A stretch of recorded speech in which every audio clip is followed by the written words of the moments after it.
তো আজকে এসে পড়েছি ভাইদের সাথে মোটরসাইকেল দিয়ে মালিগাঁও বটতলায়। আর এই সুন্দর জায়গাটা কিন্তু পড়েছে আমাদের দাউদকান্দি মালিগাঁওয়ের ভিতরে, চারপাশে ফসলের মাঝে সুন্দর একটি বট গাছ। তো এই বট গাছের নিচেই দেখলাম যে এক কৃষক সারাদিন পরিশ্রম করে এই জায়গায় আসর নামাজটা আদায় করে নিচ্ছে। ওনাদের সাথে কিন্তু মোটরসাইকেল দিয়ে মালিগাঁওয়ের অনেক সুন্দর সুন্দর কিছু জায়গাতে ঘুরেছি। তারপরে এসে পড়েছিলাম মালিগাঁও সেনাপ্রধানের বাড়িতে। আমাদের দাউদকান্দির ভিতরে সবচেয়ে বেশি সুন্দর বাড়ি থাকলে সেটা মালিগাঁও সেনাপ্রধানের বাড়ি আছে। ওনার এই বাড়ির চারপাশে কিন্তু হেঁটে হেঁটে দেখেছি, প্রত্যেকটা জায়গায় কিন্তু অনেক সুন্দর ছিল। বিশেষ করে সেনাপ্রধানের বাড়ির রাস্তার সাথে অনেক সুন্দর একটি মসজিদ আছে, আর এই মসজিদের নাম কিন্তু মালিগাঁও বড় বাড়ি জামি মসজিদ। আসসালামু আলাইকুম guys, welcome to another blog video. বড় বড় নতুন আরেকটি নতুন ব্লগে আপনাদের সবাইকে স্বাগতম। সো গাইস, আজকে ভিডিওটি কিন্তু খুবই ইন্টারেস্টিং হতে যাচ্ছে। তো ওনারা মারুকা থেকে আমার সাথে দেখা করার জন্য আমাদের গ্রামে এসে পড়েছে। তো ওনারা আবার বললো যে ওনাদের গ্রাম থেকে ঘুরে আসতাম মোটরসাইকেল দিয়ে, তাই ভাইয়াদের মোটরসাইকেল দিয়ে রওনা দিয়ে দিলাম ওনাদের গ্রামের উদ্দেশ্যে। তো অবশেষে কিন্তু এসে পড়েছি বানিয়াপাড়া দরবার শরীফের মাদ্রাসার সামনে। ওনাদের গ্রামে যাওয়ার জন্য দিতপুরের রাস্তা দিয়ে ঢুকে গেলাম। তো অল্প সামনে এসে দেখি যে অনেক সুন্দর একটি দিতপুরের মসজিদ। এই মসজিদের নাম কিন্তু দিতপুর বুয়াবাড়ি জামি মসজিদ। এবং কি ওনাদের গ্রামের প্রত্যেকটা রাস্তায় কিন্তু অনেক সুন্দর ছিল। রাস্তার চারপাশে প্রাকৃতিক সৌন্দর্য কিন্তু খুবই ভালো লেগেছে আমার কাছে। তো এই জায়গা নাকি ওনারা সবসময় বসে এই জায়গায় আড্ডা দেয়। তো আরেক পাশ দিয়ে কিন্তু আসার পরে এই জায়গাটা আরো বেশি সুন্দর ছিল,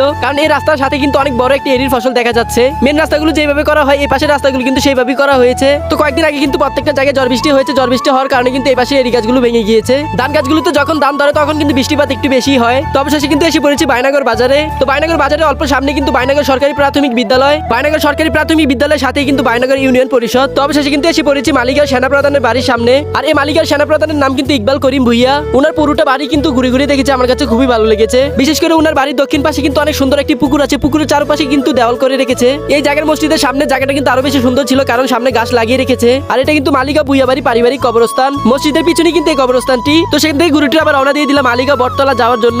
মালিগাঁও বট গাছটি কিন্তু চকের মাঝে, তার কারণে কাঁচা রাস্তা দিয়ে যাওয়া লাগতেছে। কয়েকদিন ধরে কিন্তু প্রত্যেকটা জায়গায় বৃষ্টি হচ্ছে, তার কারণে কিন্তু রাস্তাগুলো পানিতে ভরে গিয়েছে। তো অবশেষে কিন্তু মালিগাঁও সেই বটতলায় এসে পড়লাম। এই জায়গাটা কিন্তু অনেক আনকমন, কারণ এই জায়গাতে কিন্তু শুক্রবারের 4টা দিকে এই জায়গায় অনেক মানুষ হয়। তো আজকে কিন্তু এই সুন্দর জায়গাটিতে আমাকে এই ভাই এনেছে। এই ভাইয়ের নাম কিন্তু বাদশা। উনিও কিন্তু আমার মতো ব্লগ ভিডিও তৈরি করে ওনার পেজ থেকে ঘুরে আসতে পারেন। এই বট গাছের সাথে কিন্তু অনেক সুন্দর একটি মাঠ আছে, এখানে কিন্তু ফুটবল খেলে অনেকে মিলে। জায়গাটা কিন্তু আসলে অনেক সুন্দর ছিল, আপনারা চাইলে এই জায়গায় ঘুরে যেতে পারেন। তো এখন কিন্তু প্রায় রাত্র হয়ে গিয়েছে, তার কারণে এই জায়গায় আর বেশিক্ষণ থাকবো না, তাই মোটরসাইকেল দিয়ে তারপরে বাড়ির উদ্দেশ্যে রওনা দিয়ে দিলাম। তো যাওয়ার সময় ওনারা আবার আমাকে একটি রেস্টুরেন্টে নিয়ে এসেছে। তো আজকে আমাকে যে রেস্টুরেন্টে নিয়ে এসেছে এই রেস্টুরেন্টের নাম কিন্তু বাইনাগর ক্যাফে 47। নামটা কিন্তু আমার কাছে অনেক ইউনিক লেগেছে, খাবারটা কিন্তু অনেক ইউনিক হবে মনে হয়। এই রেস্টুরেন্টের প্রত্যেকটা জায়গায় কিন্তু অনেক সুন্দর ছিল, লাইটিং করে রেখেছে। তো আজকে কিন্তু ওনাদের অর্থায়নে আমাকে এই খাবারগুলো খাওয়াচ্ছে। তো ওনাদের পছন্দ যেটা, তার কারণে বলে দিলাম যে সেটাই অর্ডার দেন। তো এই জায়গায় চিকেন চাপগুলো নাকি খুবই ভালো হয়, তার কারণে এগুলোকে অর্ডার দিয়েছে। এই রেস্টুরেন্টের মালিকও কিন্তু আমাকে চিনে অনেক আপ্যায়ন করেছে আমাকে। তো সেখান থেকে খেয়ে আমাকে আবার নিয়ে এসেছে মোহাম্মদপুরের নতুন বাজারে। তো মোহাম্মদপুরে এই দুইটা দোকানে চা নাকি খুবই ভালো হয়, তার কারণে এই দোকানে এসে পড়েছি। আর এই দোকানগুলোতে কিন্তু প্রত্যেকটা দোকানই মালাই চা বিক্রি করে 50 টাকা কাপ। তো বাড়িতে যেতে যেতে কিন্তু অনেক সময় চলে যাবে, তাই ভিডিও বেশি বড় করতে চাই না। তো আজকে ভিডিও কিন্তু সমাপ্ত করছি। আমাদের ইন্টারেস্টিং ব্লগ ভিডিও দেখতে আমাদের পেজটাকে ফলো দিয়ে রাখবেন, এমনকি লাইক এমন কমেন্ট করে যাবেন। আসসালামু আলাইকুম।